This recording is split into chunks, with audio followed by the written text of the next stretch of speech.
Tá? Então, agora vamos fazer a palestra das aplicações ESG para a indústria de comunicação via satélite do Rafael Ávila, que está aqui. Muito bem. Palmas para o Rafael.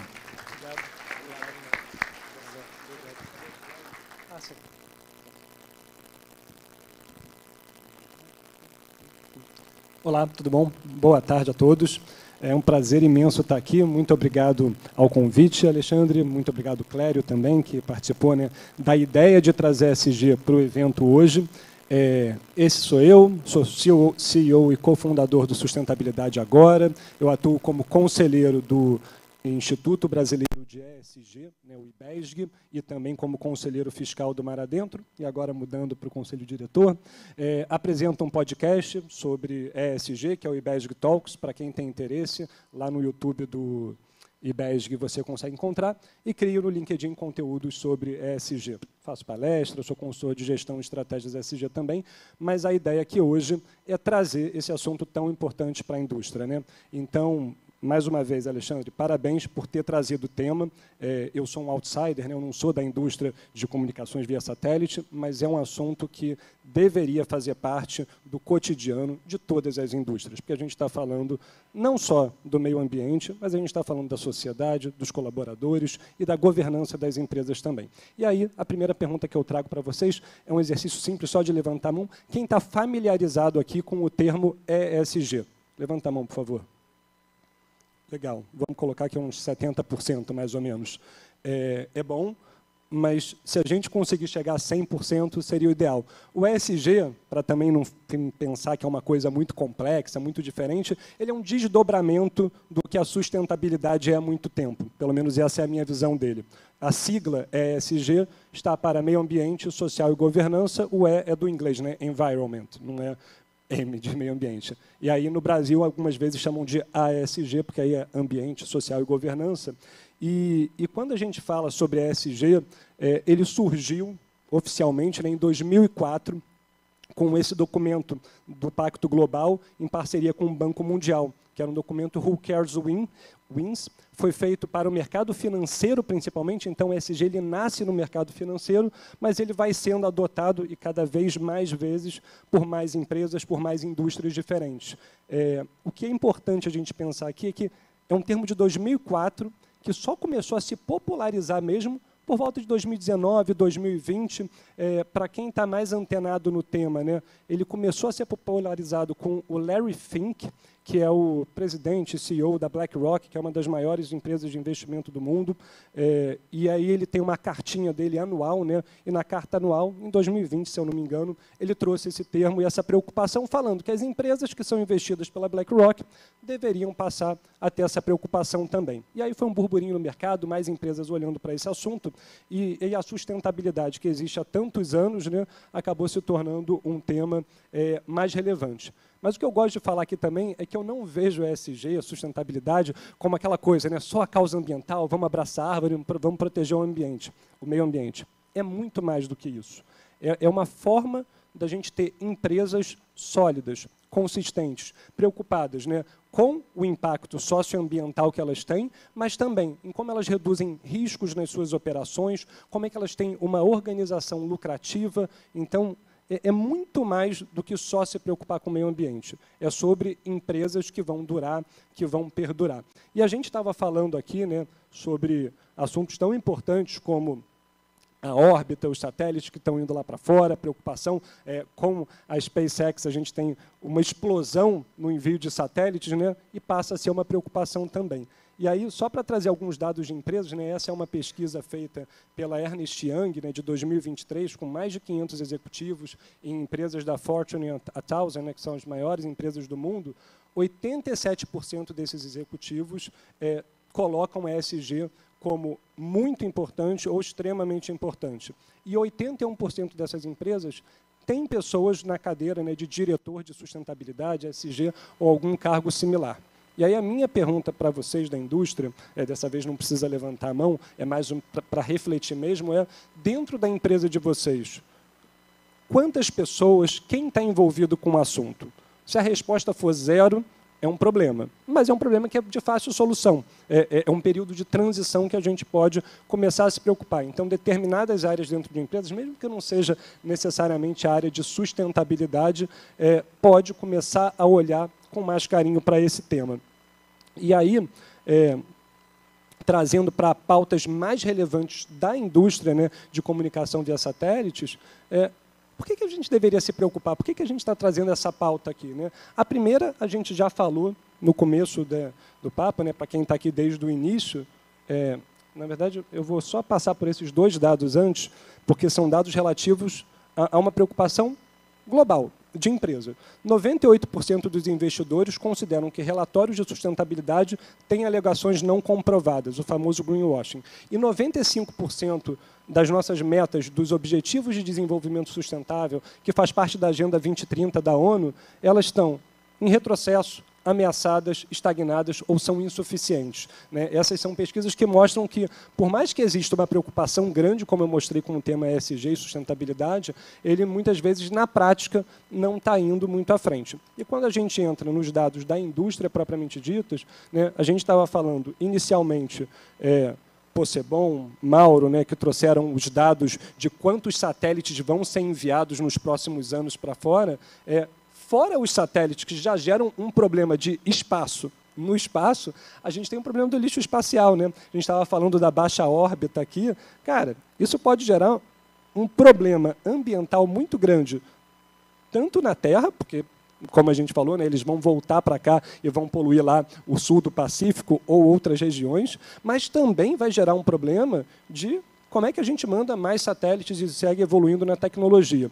E aí a gente tem esses 2 problemas principais de lixo espacial, ou de espaço no espaço, que vai ser muito bem tratado, eu acredito, na próxima palestra, e da gestão de resíduos também. Mas, como eu falei, eu não sou abraçador de árvore, eu não olho só para o meio ambiente, eu acho que é um ponto super importante, e a gente vê as mudanças climáticas atingindo cada vez mais a nossa realidade. Dessa vez foi no Sul, daqui a pouco pode ser aqui, já foi aqui no Rio de Janeiro, né? Enfim, e a gente vê esses eventos acontecendo cada vez mais, mas a gente tem que se preocupar também com outras coisas, né? Então, em conversa com o Clério, a gente estava falando do impacto das comunidades, né, no entorno de antenas, instalações de antenas, que também são coisas que acontecem. E, obviamente, a gente não pode esquecer, tudo isso gera resíduo, gera impacto na sociedade e por aí vai. E aí você vê que eu estou colocando, né? O primeiro era mais ambiental, esse era mais social, e a gente tem a preocupação também com a governança. E aí, só para colocar, é uma palestra específica, para um setor específico. Quando eu fui olhar, boa parte das empresas brasileiras, ou pelo menos nos seus sites, né, de multinacionais que têm o seu site do Brasil, são muito poucas informações, tem falta de transparência em relação ao que está sendo feito para o meio ambiente, para a sociedade e de sua governança, e tudo isso gera essa preocupação e caminho. E aí o que eu queria trazer para vocês é como é que a gente pode adotar, né? Então, quais são as organizações que já adotam alguma coisa, já estão fazendo alguma coisa, e o que pode ser feito, enfim, nesse sentido? Aí eu trouxe aqui algumas práticas, né? E quando a gente pensa nessas práticas que estão sendo feitas, eu gosto muito de pensar, poxa, como é que eu vou orientar da melhor maneira para que cada um de vocês, dentro das suas organizações, levem essa pauta para dentro delas, né? E aí eu trago aqui a BNT PR 2030. A BNT PR 2030 é a prática recomendada, PR, da Associação Brasileira de Normas Técnicas, né, a BNT, e o 2030 é uma referência à Agenda 2030. Ela basicamente traz uma estrutura, um framework que vocês podem utilizar dentro da organização de vocês de como avançar em práticas ESG. Porque ela traz os 3 eixos ESG subdivididos em 14 temas, 42 critérios e te ajuda na implementação propriamente dita do que é o ESG. Eu trouxe aqui quais são esses principais eixos, né? Então, só para colocar, são eixos e temas e critérios. São 5 temas ambientais: mudanças climáticas, recursos hídricos, biodiversidade, gestão ambiental e poluição e economia circular e resíduos. Então, dentro da sua organização, mais uma vez, a ideia é refletir quais são desses temas que são prioritários para o que vocês fazem. A gente precisa se preocupar com a biodiversidade? Talvez, se vocês não tiverem impacto nenhum no meio ambiente, não. talvez não seja a principal preocupação. A gente precisa se preocupar com recursos hídricos? Olha, se você estiver instalando uma antena perto de um rio, perto de algum local que tem, aí sim, você vai ter essa preocupação, inclusive da biodiversidade também. Mas tudo isso ajuda você a ter uma visão de quais são os temas principais. Mais uma vez, eu volto. A estrutura ajuda muito a você direcionar o que vocês vão fazer. Dentro do eixo social, a gente tem os temas de diálogo social, então vem muito nessa parte de lidar com as comunidades do entorno das instalações de antenas, de onde a sua empresa impacta mesmo a sociedade como um todo, direitos humanos, que envolve práticas de trabalho, diversidade, equidade e inclusão, que é um assunto que tem cada vez mais ganhado relevância, relações e práticas de trabalho e também responsabilidade social na cadeia de valor. E aí a gente chega em governança, que a gente tem governança corporativa, conduta empresarial, práticas de controle de gestão e transparência em gestão. Basicamente, são esses os 14 temas principais. Eles são subdivididos em vários critérios. Não vou passar aqui por todos eles, mas só para dar um exemplo, dentro do tema de mudanças climáticas, a gente tem critérios de mitigação das emissões de gases de efeito estufa, adaptação às mudanças climáticas e eficiência energética. Então, isso tudo, mais uma vez, vai ajudando a vocês a analisarem como vocês podem implementar práticas ESG dentro da indústria, dentro das empresas que vocês estão atuando. E aí, para trazer alguns exemplos práticos, né, eu trouxe sempre exemplos que estão disponíveis online, né? E como eu falei para vocês, eu tive muita dificuldade de encontrar esses exemplos em empresas nacionais, ou pelo menos no site nacional das empresas multinacionais. A SES, ela tem relatório de sustentabilidade, esse é o relatório de sustentabilidade 2023, e uma parte dele, ele traz esses dados aqui, que é da pegada de carbono. O que é a pegada de carbono? É basicamente quanto a empresa emitiu de gases de efeito estufa, separado nesses 3 escopos, 1, 2 e 3. O escopo 1, basicamente, está muito ligado à operação da empresa propriamente dita, né? Então, são emissões diretas no funcionamento da empresa, então, queima de combustível e coisas relacionadas a isso. O escopo 2 está ligado à eletricidade, então é a compra de energia elétrica, e aí a gente começa a ver já uma oportunidade para as empresas terem uma pegada mais sustentável. Quando a gente fala de energia elétrica, você pode comprar energia elétrica de fontes renováveis, né? Você não precisa necessariamente seguir o padrão. Quanto maior a empresa, mais disponibilidade de opções você tem. E o escopo 3, normalmente é o maior, vocês conseguem ver que ele supera em muito o escopo 1 e 2, está justamente ligado às emissões de gases de efeito estufa na cadeia de valor. E aí isso é uma preocupação gigantesca, porque a gente está falando de uma indústria que tem extremas conexões, né? Vocês não têm só, legal, o que significa enviar um satélite para fora de órbita, né? Cara, significa muitas e muitas outras empresas que atuam, né? Tanto para construir os componentes que vão ser enviados, tanto para fazer o envio propriamente dito, como também para lidar com todas as correlações que acontecem aqui embaixo. E aí eu botei ali no canto direito, e para todos os exemplos que eu trouxe, eu coloquei a qual tema está relacionado e a qual critério. Nesse caso, mudanças climáticas, mitigação de gases de efeito estufa. O que você pode fazer na sua empresa? Você pode ter um inventário de carbono. Não é muito difícil de fazer, obviamente ele é complexo, mas vocês lidam muito bem com complexidade, né? As palestras aqui iniciais me mostraram isso, e você consegue gerar cálculos para chegar nesses valores.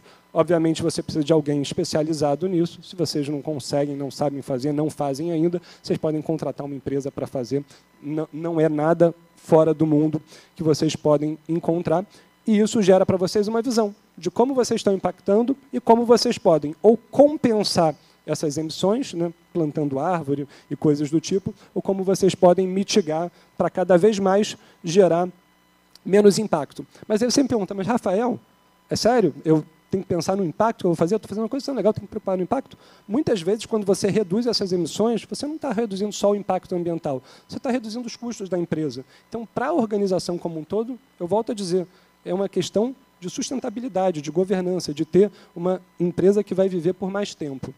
Um outro exemplo na parte ambiental é de gestão de resíduos, né? Cada empresa vai ter um perfil diferente. A gente pode ter, nesse caso, um exemplo da Iridium, que mostra o quanto ela está emitindo de toneladas de carbono equivalente. E aí, só para explicar, carbono equivalente é que você pode ter gases diferentes, né? Eles fazem um cálculo para que tudo seja carbono equivalente, fique mais fácil a gente ter. E quanto está sendo enviado para reciclagem. E aí você vê que 2019, 2020, 2021 foi tendo uma redução. Eu imagino que talvez pandemia tenha gerado um pouco também desse processo entre 2020 e 2021.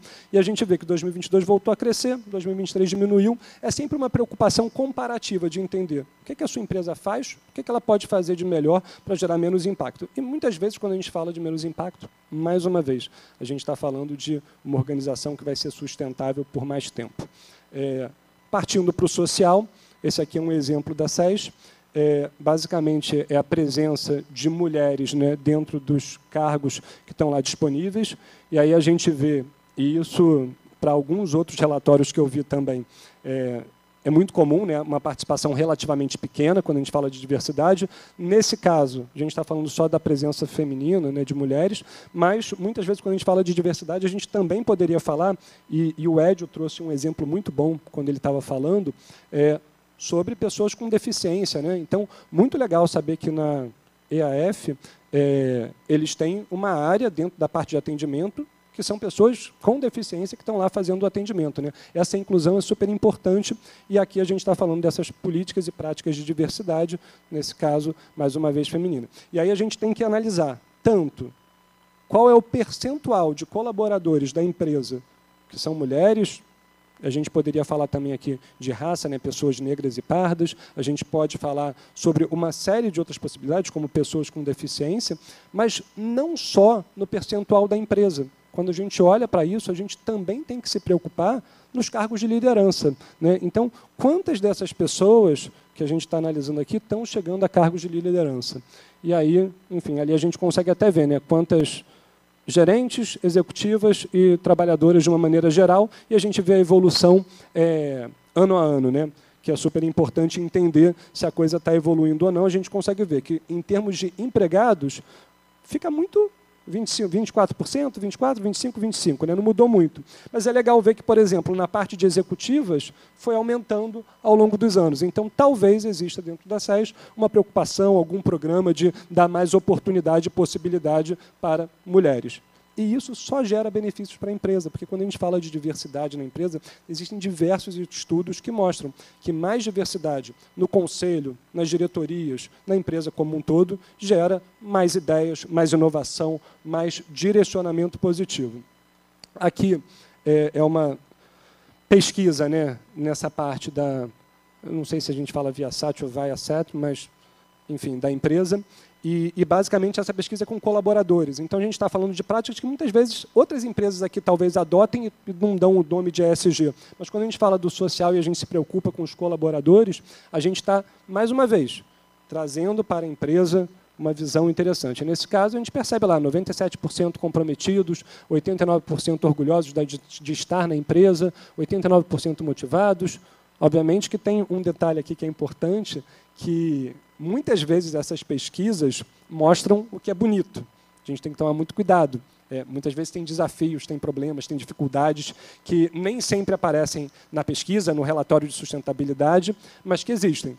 Mas acho que na coisa da ideia que eu estou passando para vocês é se preocupar com seus colaboradores. É um dos temas da BNT PR 2030, é um dos temas que, obviamente, faz parte do ESG e só existe benefício se vocês se preocuparem com isso. E indo para a parte de governança, essa aqui é a matriz de materialidade da Eutelsat e, basicamente, a matriz de materialidade é uma ferramenta, né, da sustentabilidade do ESG para direcionar o que é mais importante para o negócio.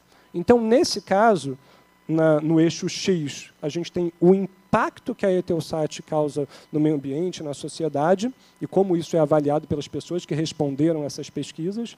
E no eixo Y, a gente tem o impacto da Eutelsat nos seus stakeholders, né, nas suas partes interessadas, clientes, fornecedores, colaboradores e por aí vai. Essa matriz diz para a gente, de acordo com o resultado que existiu, que práticas anticorrupção é o ponto mais importante e mais relevante de acordo com as respostas para a Eutelsat. Então, dentro do funcionamento dela, de acordo com todos os contratos que ela tem, talvez essa seja uma preocupação muito grande. Aí a gente vai ter ali proteção de dados, conflito de interesses, e tudo que está naquela faixa mais alta, né, entre o 4 e o 5, e o 4 e o 5 aqui, que é mais escurinha, são os temas mais materiais, mais importantes para a empresa. Ter uma matriz de materialidade é um grande foco estratégico em relação à sustentabilidade para as empresas. Se a sua organização ainda não tem, faz muito sentido, obviamente de forma integrada com todas as outras práticas de sustentabilidade. E a gente vai ter também práticas de governança de maneira geral, né? Isso eu acho que toda empresa já se preocupa de uma forma ou de outra, mas são os ratings, né? Os prêmios, os certificados. A gente tem aqui alguns que a Eutelsat participa e tem, né, que vai desde o MSCI, EcoVadis, esses são mais voltados para a sustentabilidade, mas ainda nesse rol, a gente poderia falar de GPTW, né, que é Great Place to Work, muitas empresas se preocupam, querem ter seus funcionários bem, a gente tem outras ratings e certificados. O importante não é ter esses vários aqui não, tá? A ideia não é essa. O importante é que a gente tenha uma análise pontual de o que faz sentido para o meu negócio, por que eu, dentro da indústria de comunicações via satélite, deveria me preocupar? Existe alguma certificação que é legal? Não existe? O que funciona para o meu negócio? Se vocês encontrarem uma, eu acho que faz muito sentido que vocês corram atrás, porque ajuda muito na visão da sustentabilidade. Por exemplo, um desses selinhos que existe é o da ABNT PR 2030. Né? Você pode ter uma declaração de conformidade com a PR 2030 e isso é uma estrutura. Um outro exemplo, eu não sei quem aqui está familiarizado com o termo empresa B, mas o sistema B, que é enfim, mundial, né, atua para que tenha empresas preocupadas com a sociedade, por aí vai. Você pode falar, olha, seria muito legal se a nossa empresa fosse uma empresa B, e você correr atrás, obviamente, do selo empresa B. E no final do dia, o que eu estou querendo trazer aqui é um caminho. Né? Então, até para eu não me estender muito, a minha ideia é que vocês consigam, a partir de agora, ter uma estrutura para seguir, para fazer. Como é que a gente faz isso? Eu acho que o principal caminho, o primeiro caminho, é entender a realidade da empresa. Se vocês já entendem a realidade da empresa, tem muito a ver com planejamento, integração do ESG no core da empresa propriamente dito, então não ser uma área isolada, não ser uma ilha dentro do negócio. Quando você tem um caminho, isso é muito legal. Esse é um exemplo de uma planilha desenvolvida pelo Sustentabilidade Agora, minha empresa, que traz justamente essa visão, né, de acordo com respostas para todos aqueles eixos, temas e critérios da PR 2030, a gente gera uma nota percentual de qual é o diagnóstico ESG geral da empresa, parte ambiental, parte social, parte de governança, e isso gera uma visão de onde a empresa está bem ou está mal. Só para falar nesse exemplo, se a gente olhasse rápido, diálogo, né, da empresa, eu não consigo nem ler direito, mas o primeiro item social do gráfico, ele está baixo, e transparência e gestão também está muito baixo dentro de governança. São talvez dois itens que, nesse exemplo hipotético, seriam importantes de avançar. Então, se eu pudesse deixar uma mensagem final para vocês em relação à aplicação de ESG dentro da indústria, se preocupem com a realidade da indústria de vocês. Né? Então, o que faz sentido para o que, enfim, indústria de comunicação via satélites faz? É lixo espacial? É a órbita? Cara, como é que o negócio de vocês tem a ver com isso e o que vocês podem fazer a respeito disso? Esse é um ponto. Não, nosso negócio impacta porque a gente tem que fazer instalação de antenas e aí a gente, cara, mexe no meio ambiente, a gente mexe na sociedade, às vezes são povos locais, a gente vai lá. Cara, como é que a sua empresa pode, de alguma forma, mitigar esse impacto? Às vezes pode ser por materiais menos degradantes, às vezes pode ser por programas que levem para essa população, sei lá, geração de renda, empregabilidade, alguma outra coisa que mitigue o impacto que está sendo causado ali. Então, o primeiro ponto é esse. Olha para a indústria de vocês com carinho, com calma, e entenda quais são os impactos. Talvez há 10, 20, 30 anos atrás, esses impactos não fossem tão observados assim. Mas cada vez mais, como eu mostrei, a realidade ela não vai fugir. Ela está ali. A gente está vivendo cada vez mais crises climáticas, mudanças climáticas, problemas sociais, e faz parte, pelo menos na minha visão, de cada empresa ter um caminho mais sustentável, mais ESG. Mais uma vez, a ideia não é abraçar a árvore, não é proteger o meio ambiente a qualquer custo, não é parar de fazer o que, enfim, a gente está fazendo para inovar, mas é ter uma visão de como a gente gera menos impacto ambiental, como a gente trata melhor os nossos colaboradores, a sociedade como um todo, e como a gente tem uma empresa que vai perdurar por muito mais tempo, que não vai falir, que não vai demitir as pessoas, que não vai ter problemas, né? E eu acho que isso tudo faz parte dessa visão ESG. Então, se eu saísse daqui colocando na cabeça de cada um de vocês que faz sentido olhar com mais carinho para essa sigla, eu já ficaria muito feliz, e vou abrir agora para perguntas, dúvidas, me colocar à disposição. Esses aqui são os meus contatos. Quem quiser me seguir, acompanhar, se conectar lá no LinkedIn, é esse daqui. Meu e-mail, meu telefone, estou super à disposição. Muito obrigado.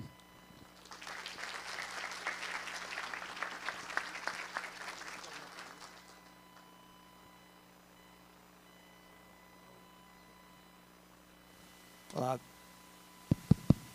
Então, temos alguma pergunta aqui para o Rafael? Alguém tem algum questionamento que queira ser feito?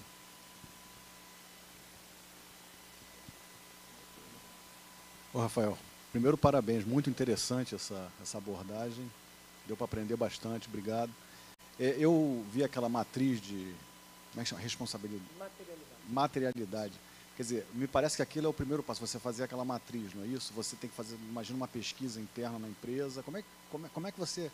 Vamos dizer, a gente quer fazer isso aqui para a SSPI. Qual o passo que a gente tem que tomar, assim, resumindo?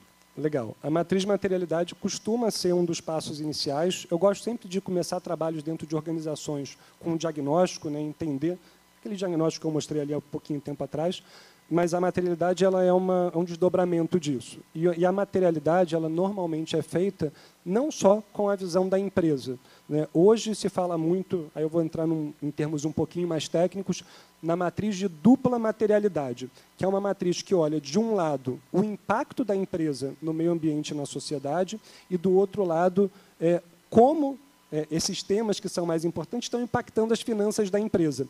E eu gosto muito dessa visão, porque, mais uma vez, eu não acho que exista uma linha de mão única, né, que você só vai proteger o meio ambiente. Todo mundo que tem empresa, que participa de uma empresa aqui, sabe que você precisa garantir a sustentabilidade da empresa também, financeira. Então, é essa visão. Normalmente, você vai trabalhar fazendo pesquisa com as principais partes interessadas da empresa. Então, só para dar um exemplo, você vai conversar com os clientes para entender qual é a visão deles de quais são os pontos mais importantes, né, que a empresa causa impacto no meio ambiente e sociedade e quais são os pontos mais importantes que causam impacto financeiro na empresa. Então, clientes, fornecedores, colaboradores, lideranças da empresa, e aí vai depender, né? Eventualmente, se você tiver um acesso e for possível, e a empresa lhe dá governo, aí é aquela coisa, né? Quais são os stakeholders da empresa? Você define isso primeiro, vai fazer pesquisa com eles para entender a visão deles, justamente para o resultado da matriz de materialidade não estar enviesado só com a visão da liderança da empresa, porque isso é um risco, né? Eu falar, olha, para minha empresa, minha preocupação é com proteção de dados. Maneiro.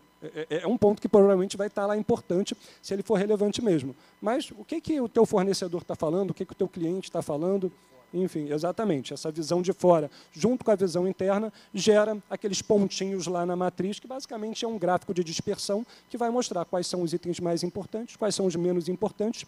E aí o ideal, você integrar isso à estratégia do negócio, né? Então, quando você estiver fazendo planejamento estratégico da organização, entender que aqueles pontos mais relevantes precisam estar, de alguma forma, sendo abordados com estratégias de curto, médio e longo prazo.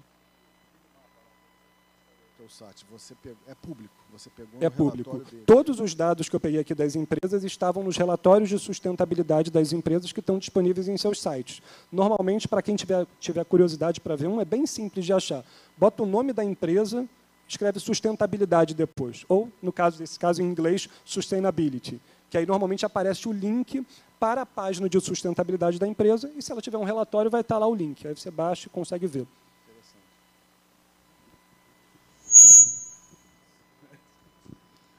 Bom, alguém tem mais alguma pergunta para fazer aqui para o Rafael? Bom, muito obrigado, Rafael. Excelente palestra. Eu que agradeço. Valeu. E qualquer coisa, meus dados estavam lá. Perfeito. Agora nós...